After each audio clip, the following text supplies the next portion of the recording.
오늘 교제할 말씀은 사무엘상 31장을 가지고 여호와는 지식의 하나님이시라 행동을 달아보시느니라 라고 하는 주제로 말씀을 드리겠습니다.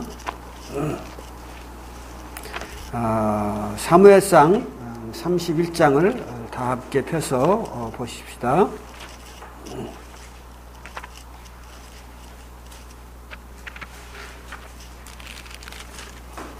음. 31장 1절서부터 몇 절 봉독하겠습니다. 블레셋 사람들이 이스라엘을 침해 이스라엘 사람들이 블레셋 사람 앞에서 도망하여 길보아 산에서 엎드려져 죽으니라. 블레셋 사람들이 사울과 그 아들들을 추격하여 사울의 아들 요나단과 아비납다와 말기수아를 죽이니라. 사울이 패전함에 활 쏘는 자가 따라 잡으니 사울이 그 활 쏘는 자에게 중상을 입으니라. 그가 무기를 든 자에게 이르되 내 칼을 빼어 그것으로 나를 찌르라. 할례 받지 않는 자들이 와서 나를 찌르고 모욕할까 두려워하노라 하나 무기를 든 자가 심히 두려워하여 감히 행하지 아니하는지라. 사울이 자기의 이 칼을 뽑아서 그 위에 엎드려짐에 무기 든 자가 사울의 죽음을 보고 자기도 자기 칼 위에 엎드려져 그와 함께 죽으니라. 5절까지 읽었습니다. 우리는 사울 왕이 참 블레셋과의 전투에서 죽임을 당하는 안타까운 현실을 그 사건을 지금 보고 있습니다. 그런데 여기에서 더욱 우리 마음을 안타깝게 하는 것은 무엇입니까?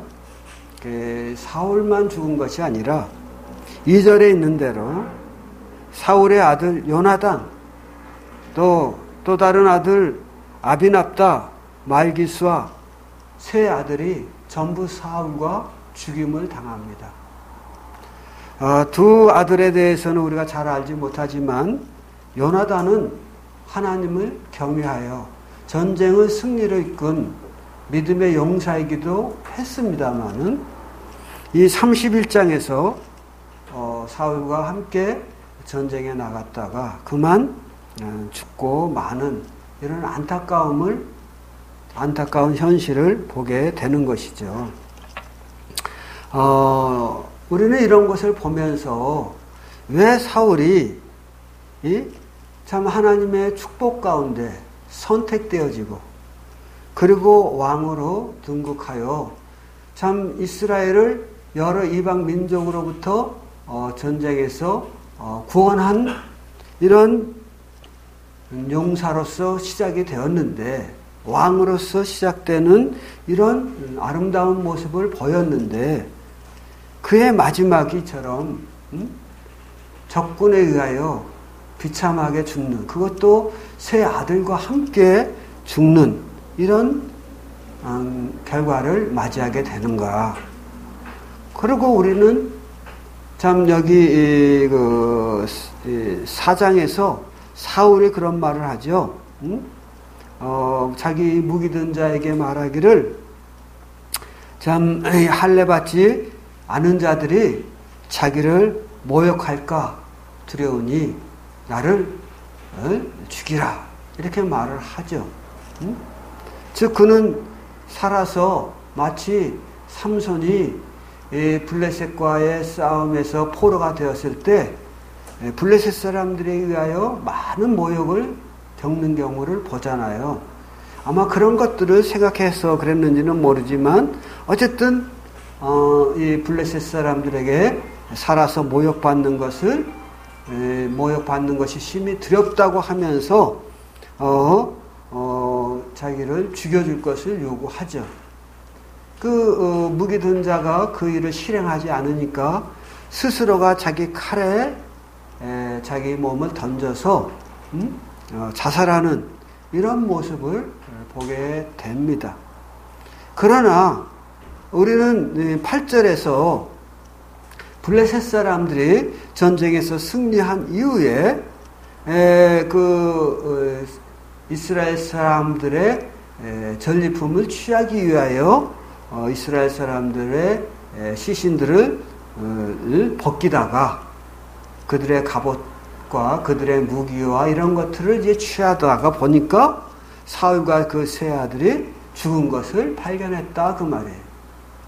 그리고 그 사울의 머리를 베어서 사울의 갑옷과 함께 자기 동족들에게 호족들에게 마을마다 그것을 돌려보도록 이렇게 하고 사울의 몸은 벌거벗긴 채로 성벽에 메어다는 이런 일을 행했습니다.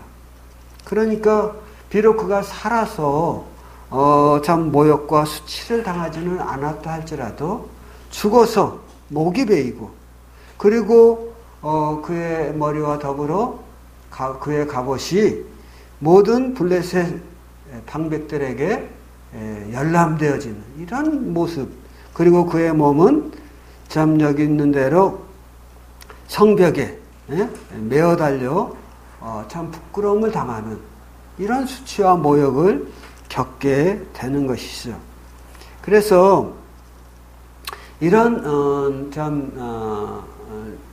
사울의 죽음, 또 그 아들들의 죽음을 우리가 보면서 이 하나님을 경외하는 사람이라고 한다고 하면 하나님께 기름 부음을 받은 사람이라고 한다고 하면 이런 마지막에 그의 죽음이 이런 사울의 마지막과 같아서는 안 되지 않느냐 하는 이런 생각을 누구나 다 하게 됩니다. 그래서 이 31장이 우리들에게 주는 교훈은 크다고 생각이 됩니다. 이제 오늘 말씀의 주제로 말씀을 드린 것처럼 사무엘상 2장에 보면 한나가 우리 하나님 앞에 나와 찬양과 경배를 드리면서 드리는 기도 중에 있는 말씀, 여호와는 지식의 하나님이시라 행동을 달아보시느니라 하는 구절이 있습니다. 그렇습니다. 우리 하나님은 모든 사람들에게 만홀히 여김을 받으시는 분이 아니십니다. 즉 만홀이라는 말은 조롱을 당하실 분이 아니시다 그 말이에요. 사람들이 작은 꾀로 하나님을 속이고 하나님을 이제 속였다고 자기의 뜻대로 행하는 그런 생각들을 하며 살는지는 모르지만 그러나 하나님이 그런 사람들의 꾀에 조롱을 당할 뿐이 아니라고 하는 것이죠. 하나님은 지식의 하나님이란 누가 무슨 동기로 왜 그렇게 행동을 하는지 그 모든 것을 다 불꽃 같은 눈으로 꿰뚫는 분이시다 하는 거예요. 우리는 내가 그때 또 그렇게 할 수밖에 없는 이유는 하나님도 아시지 않습니까? 내 환경이 또 나를 둘러싼 그 주변 사람들이 등등 하면서 여러 말과 핑계로 우리는 우리의 행위에 대하여 정당화하려는 경향이 있습니다. 그러나 우리 하나님은 그런 우리들의 핑계를 그 불꽃 같은 눈으로 꿰뚫어 보시며 우리들의 행동을 달아보신다고 하는 거예요.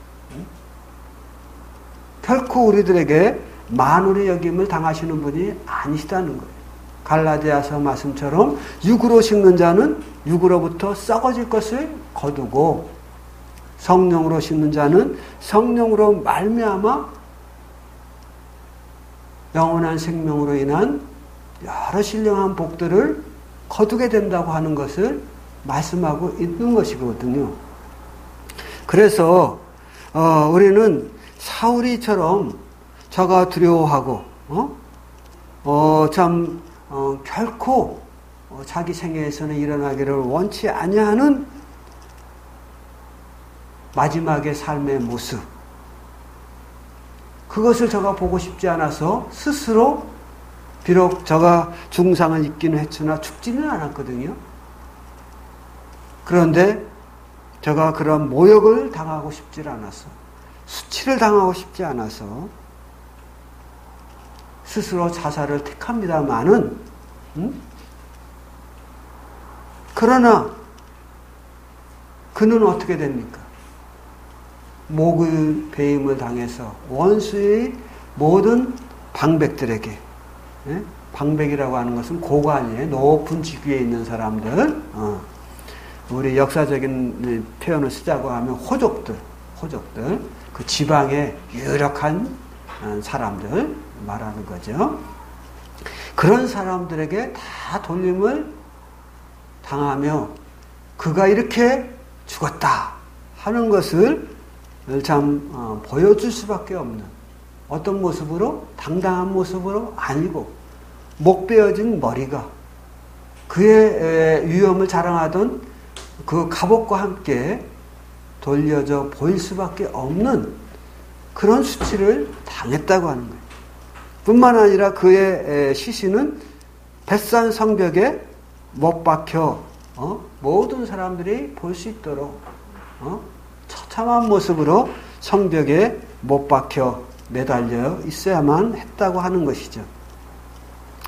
이런 것을 우리는 보면서 그가 왜 그렇게 죽임을 당해야만 했는가? 우리는 사무엘상 1장서부터 이제 쭉 그 사무엘상을 묵상하고 살펴보아 와서 그 내용을 대충 압니다. 왜 그렇게 됐는지, 왜 사울이 이렇게 비참한 결말을 맞이하게 됐는지. 그런데 우리가 이제 참 망각의 동물이라 자꾸 잊어버리잖아요. 그러니까 다시 사무엘상 전장으로 돌아가서 일일이 다 살펴볼 수는 없고, 한마디로 말할 수 있는, 한마디로 성경에서 말하고 있는 내용을 하나 보도록 하겠습니다. 역대상 10장을 보겠습니다. 역대상 10장 뒤로 넘어가서 역대상 10장에서 성령 하나님께서 이 사실을 한마디로 정리해서 말씀해 주십니다. 10장 13절.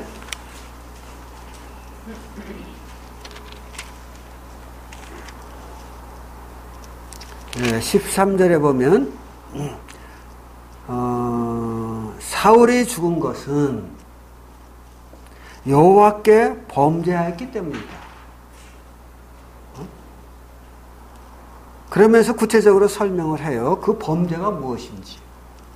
그가 여호와의 말씀을 지키지 아니하고 또 신접한 자에게 가르치기를 청하고 여호와께 묻지 아니하였으므로 여호와께서 그를 죽이시고 그 나라를 이새의 아들 다윗에게 넘겨주셨더라.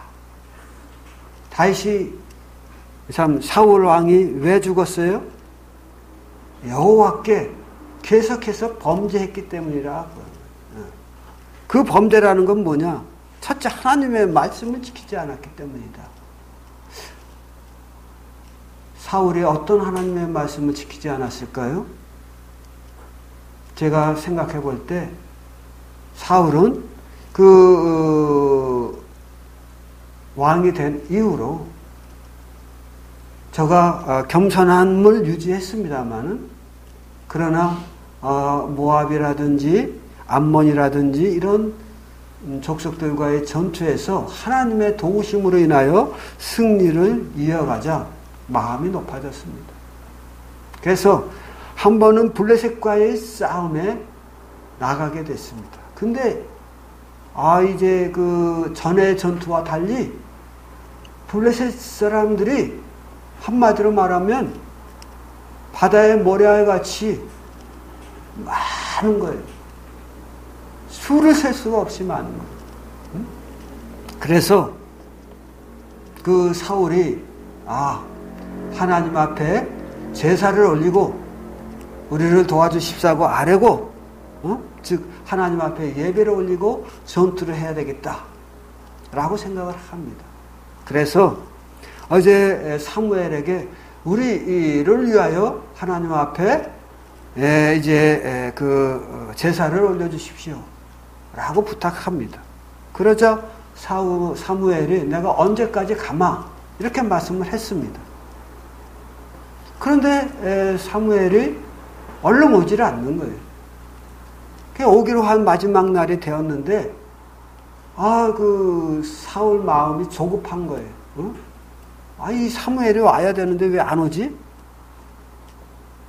안 오면 내가 대신 번제를 드리면 되지. 그러면서 제물을 가져와라. 이렇게 하고 하나님 앞에 번제를 드립니다.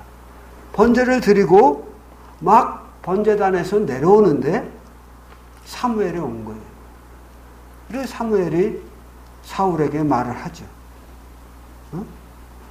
왕이 망령때에 행해야 했나이다. 왕이 무엇을 행하였나이까? 왕이 망령때에 행하였나이다. 왕이 하나님 여호와께 왕이 하나님이 명하신 명을 지키지 아니하였나이다. 그랬어요.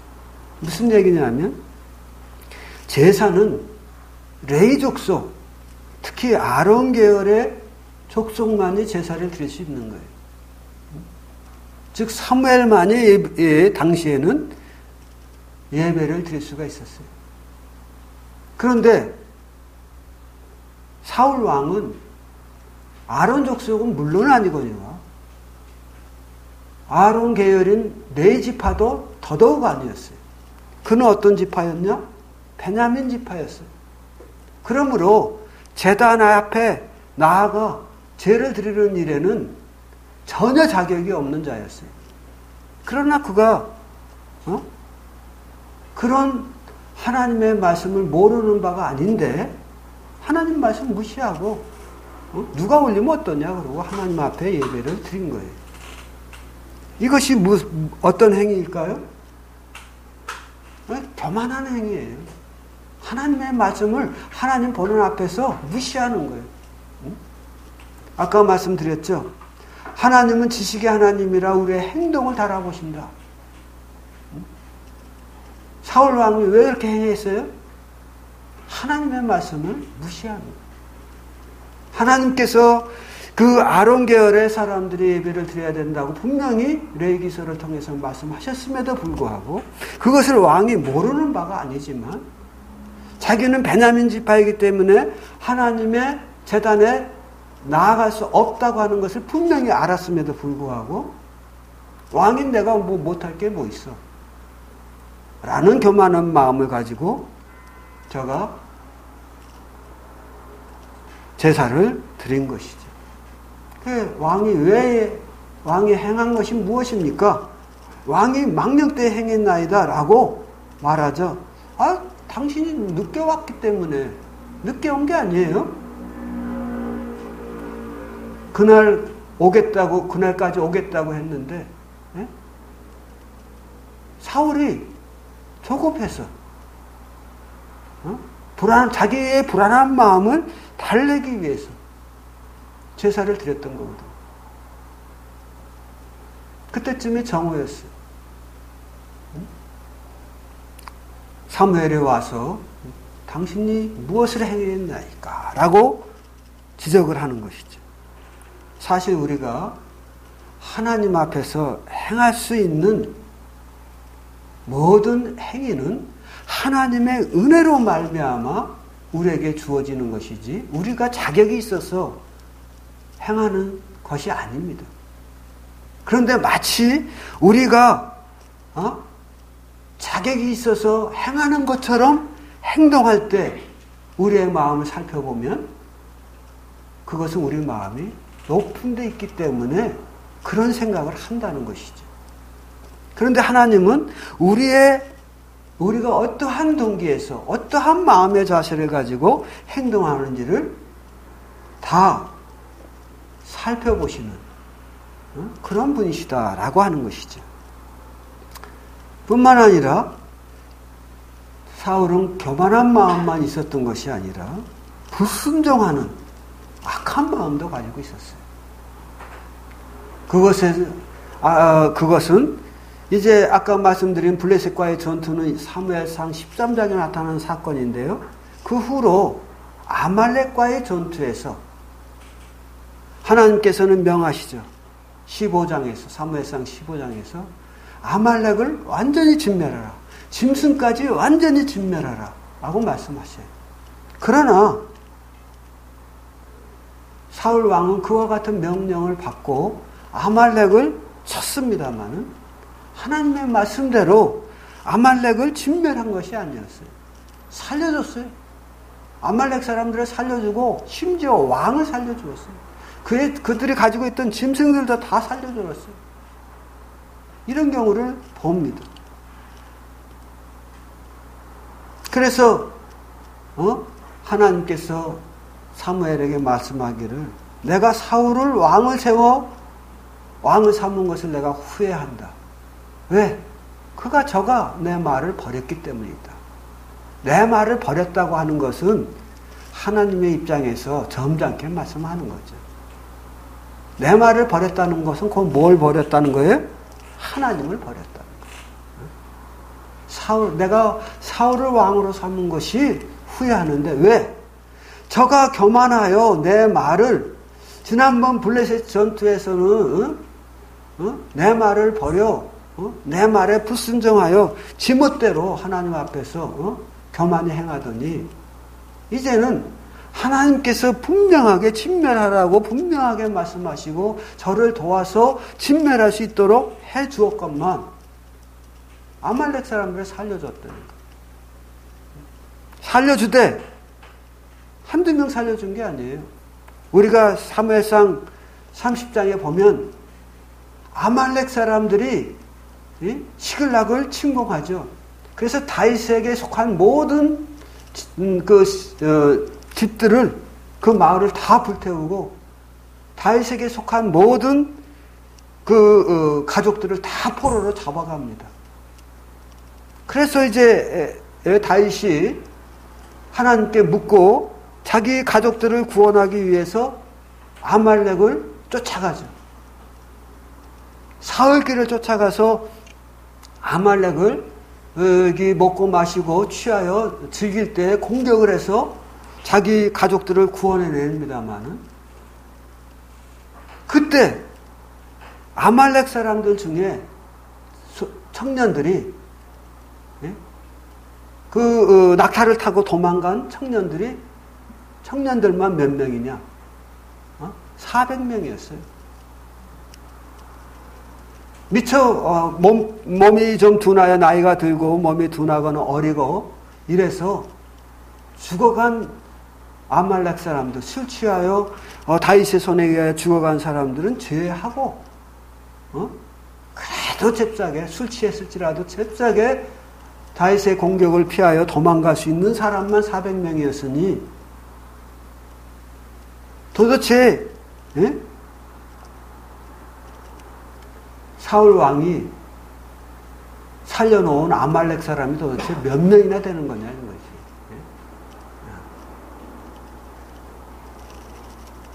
그래서 하나님께서 내가 사울을 왕으로 삼은 것을 내가 후회한다 하면서 그가 돌이켜 나를 쫓지 아니하며 내 명령을 이루지 아니한다. 왜?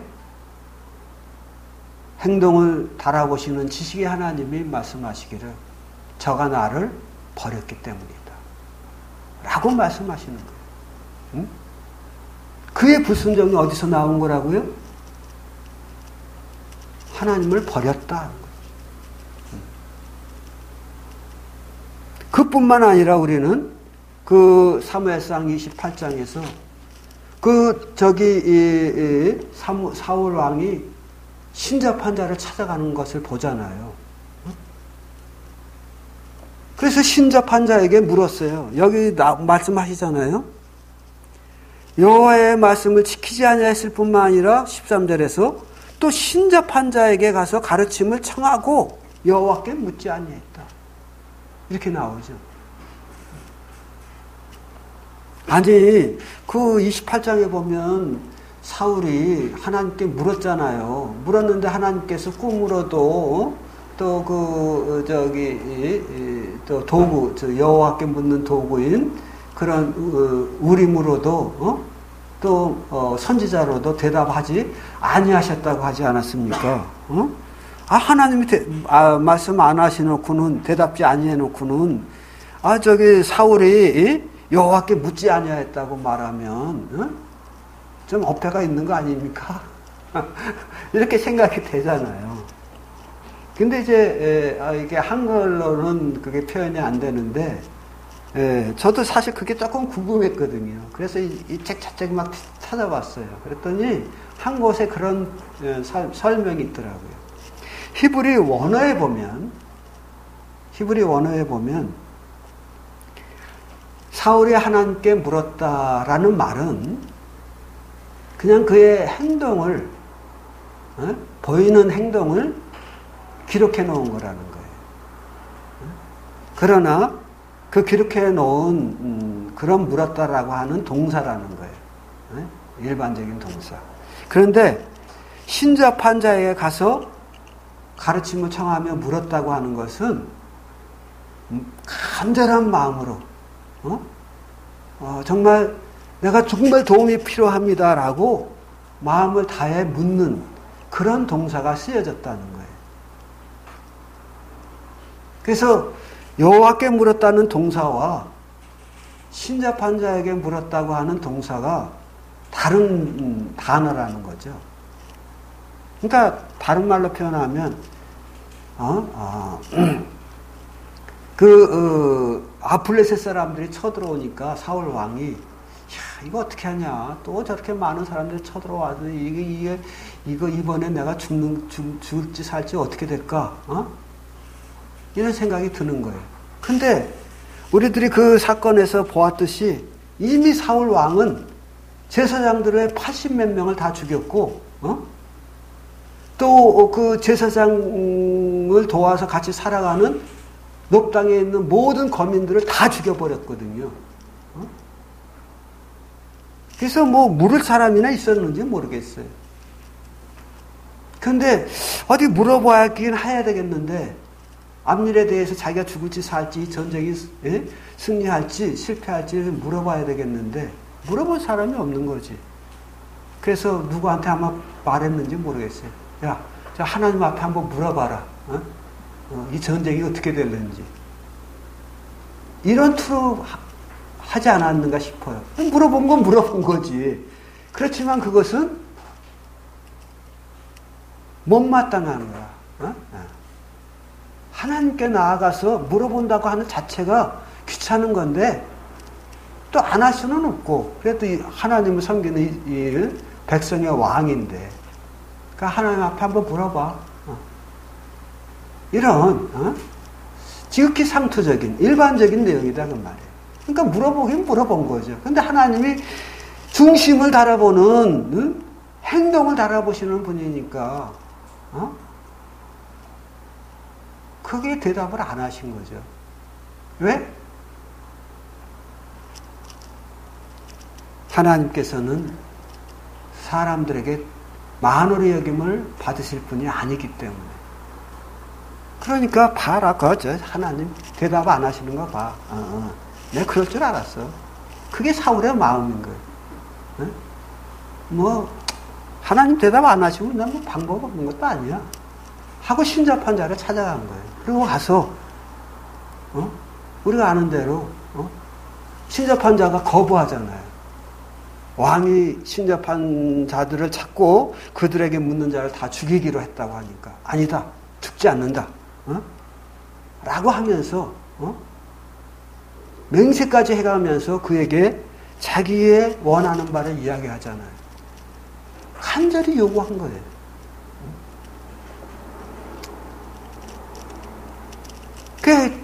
우리 사람들의 눈에는 이렇게도 물었고 저렇게도 물은 거고 다 그렇게 보이지만 하나님의 눈에는 신접한 자에게는 가서 자기 마음을 내려놓고 정말 도움을 요청한 거고 하나님께는 마지못해 형식을 갖추는 이런 모양이었다 그 말이죠.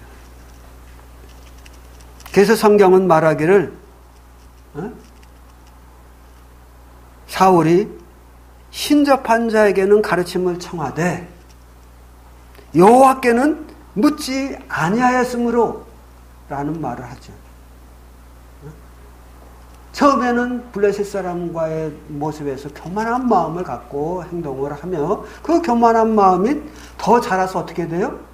완전히 불순종하는 모양으로 나타나게 되고 그 불순종하는 마음이 더욱 자라서 어떻게 돼요? 아주 불경건한 모습으로 나타난다 그 말이에요. 그래서 하나님이 뭐 어떻게 했다고요? 여호와께서 그를 죽이시니.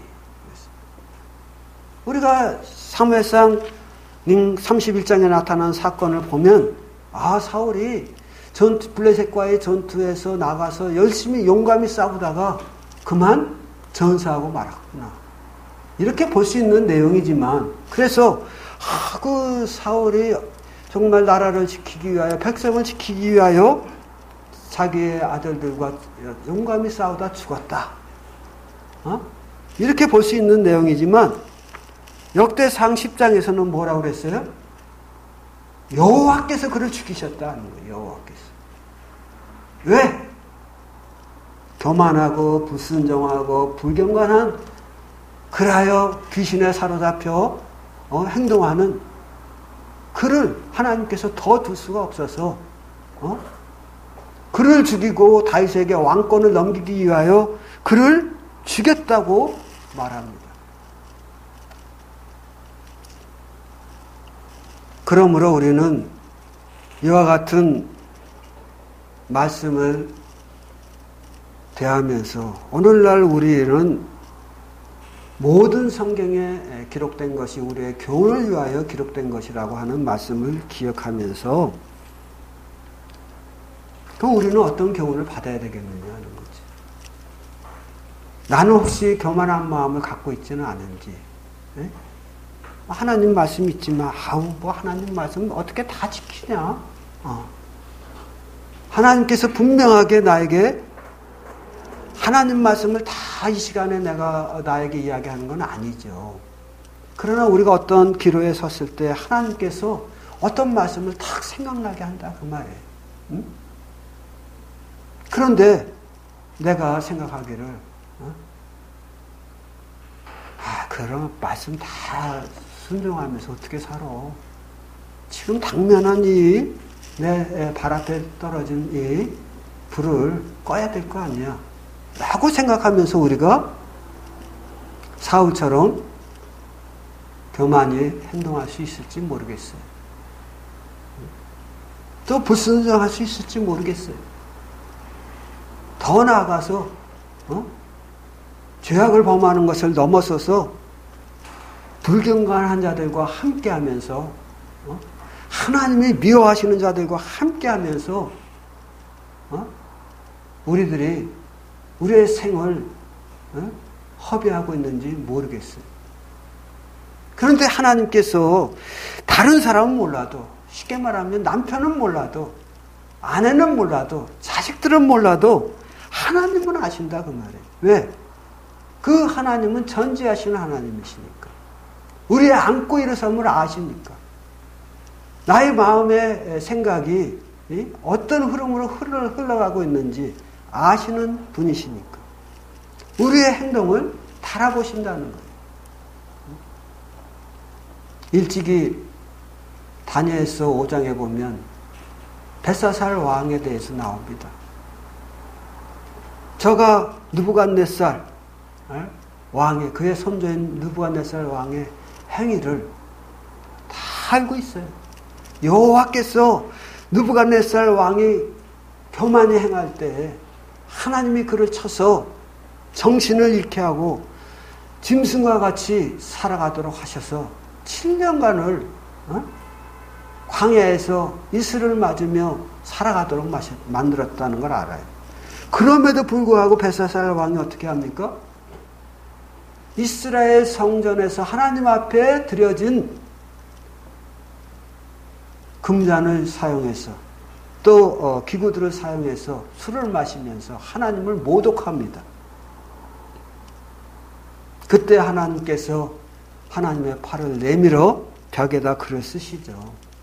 그 글 중에는 내가 너를 달아보았는데 내가 모자랐다는 것이죠. 그래서 내가 오늘 밤 너를 치리라 하는 것입니다. 그리고 그 말씀대로 되었어요. 그날 밤에 벨사살 왕은 메데 바사 군대에 의해서 점령당하고 죽임을 당하는 이런 일을 겪습니다. 하나님께서 왕을 달아보았는데 왕이 하나님의 저울에 달려서 부족함을 보였다고 하는 것이 다니엘을 통하여 나타난 하나님의 말씀이었습니다. 그렇습니다. 하나님께서 사울 왕만 달아보시겠습니까? 하나님께서 벨사살 왕만 달아보시겠습니까? 자기 아들의 피로 구원하신 당신의 자녀들의 삶에 대해서는 더욱 관심을 갖고 지켜보시지 않겠느냐 그 말이에요. 그분은 지식의 하나님이라 우리의 삶을 세세히 들여다보며 우리를 살피신다고 하는 거예요. 그리고 그것에 대하여 묻는다고 하는 것입니다. 하나님은 조롱을 당하실 분이 아니시기 때문에 더욱 그렇다고 하는 것이죠. 어떤 분이 말씀하셨어요. 어떤 성직자가 말하기를 세월을 낭비하지 말아라. 세월을 허비하지 말아라. 그런 주제로 이야기를 했는데 그 사람들이 그 사람이 맨날 그것을 강조하고 살다 보니까 사람들이 그 성직자를 보면 그 목사님을 보면 아, 저 사람은 세월을 낭비하지 말라는 목사님 아예 그게 트레이드 마크가 됐다는 거예요. 그런데 그 사람이 주장하는 세월을 낭비하지 말라는 의미는 무슨 의미냐면 육신으로 쉽게 말하면 갈라디아서 표현은 그 사람이 쓴 책을 제가 보지는 않았습니다만은 그 사람이 쓴 책을 선전하는 그런 내용을 보면 긴 내용으로 이야기를 해요. 그런데 제가 볼 때는 한마디로 말하면 육신으로 심지 말라는 거죠.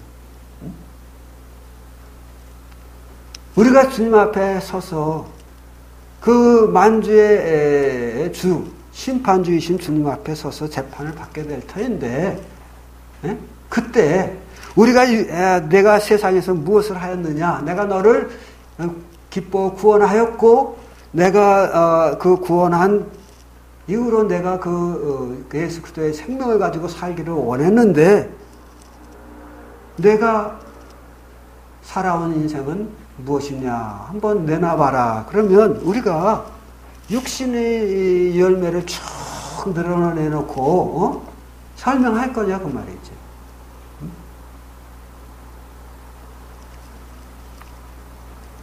그럴 수는 없지 않느냐는 거죠. 그러면 무엇이 과연 세상을 허비하지 않는 거냐는 거죠.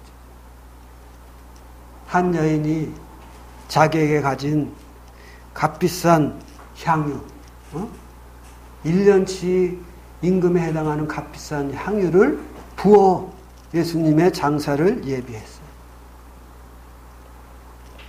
그러자 제자들이 왜 그 값진 향유를 팔아 가난한 자들에게 나눠주지 않느냐? 차라리 그렇게 하는 것이 좋을 텐데 왜 예수님 발에 부어 허비하느냐라고 막 책망을 하죠. 그러나 주님 말씀하시요. 그것은 허비가 아니다. 허비가. 우리가 주님의 영광을 위하여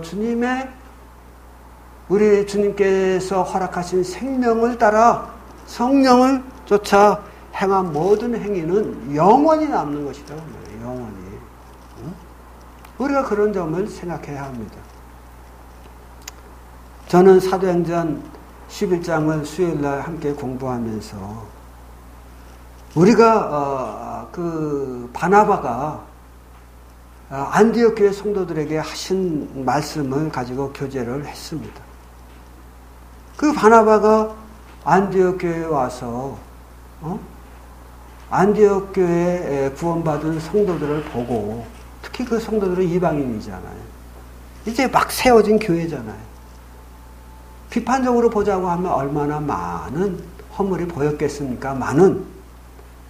바나바는 그 비판적인 시선으로 그들을 본 게 아니라 따스한 마음을 가지고 저들을 보면서 하나님의 은혜를 보고 기뻐하였다, 이렇게 표현하고 있습니다. 그러면서 모든 사람들에게, 그 이방인 성도들에게 말하기를 주께 굳게 붙어 있으라, 굳은 마음으로 주께 붙어 있으라, 이렇게 말을 합니다.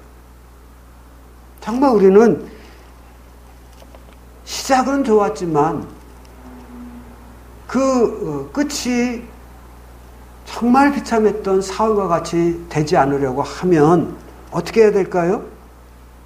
우리가 굳은 마음으로 주께 붙어 있어야 한다고 하는 것이죠.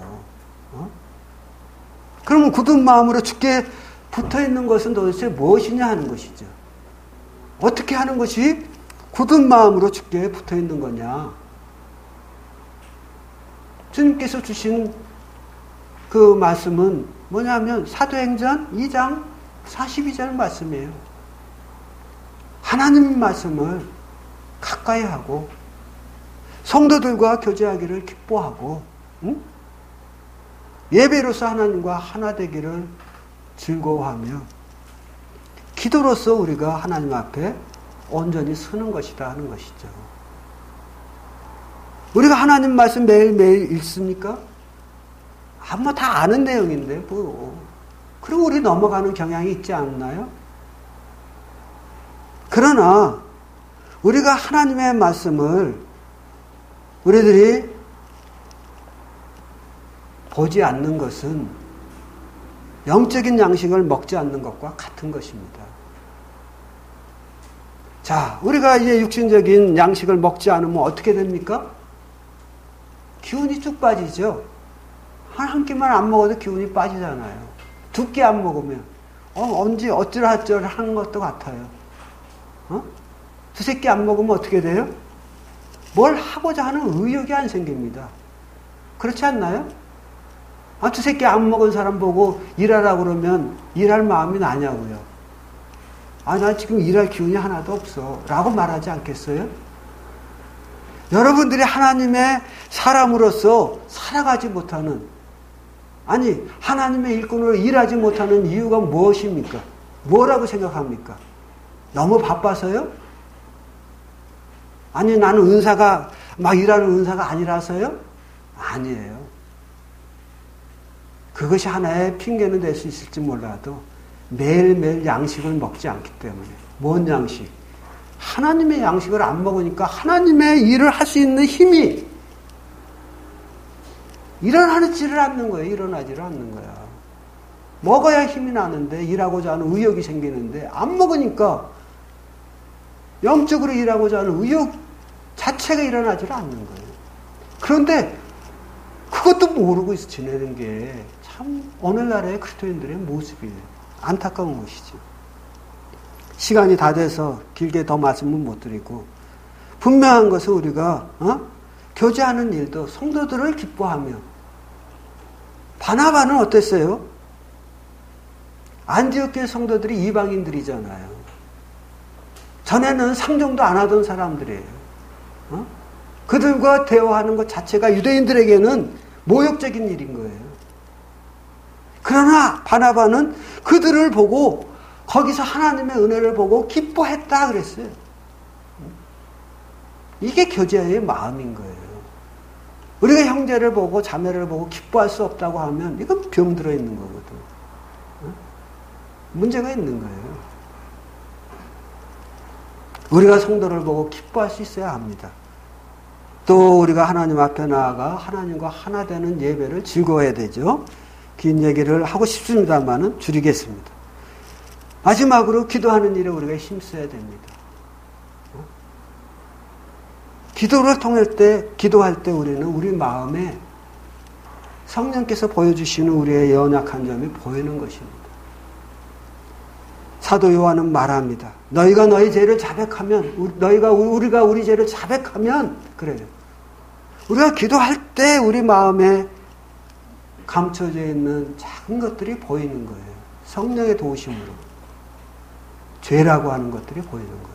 그때 우리가 그런 죄를 자백할 때 우리 마음이 청결해지죠.